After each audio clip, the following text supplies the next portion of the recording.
Catherine, what's it looking like for the incumbent Valerie Pecresse where you are?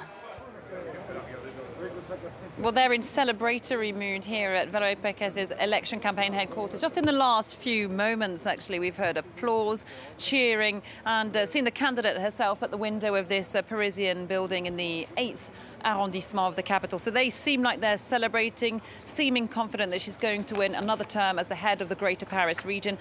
And then who knows, because she staked her career on this race. She said that if she didn't win re-election, she would step down from politics. However, if she does win and if she gets a good score, she's going to be a strong contender looking forward to try and jostle for position as the Conservative candidate in next year's presidential election to try and oust Emmanuel Macron.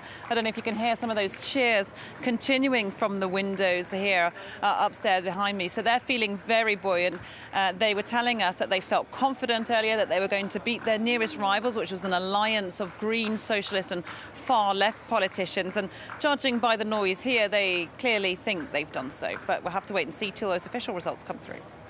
Catherine, you just mentioned there the left-wing alliance. That was praised by some but criticised by others. Was that deal worth it for them?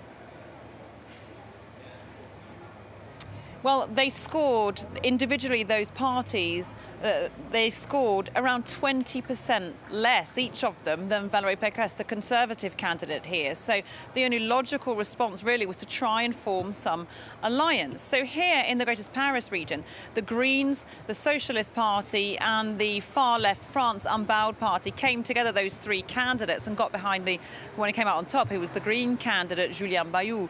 So it proved that it put them in the running, really. If they hadn't done so, it would have been a very far stretch for them to get anywhere at all.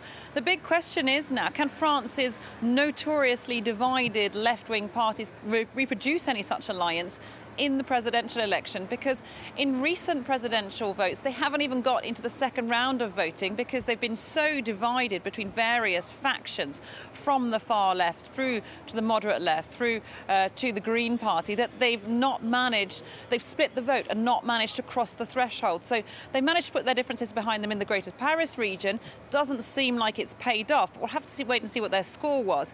But will they be able to reproduce that on a national scale?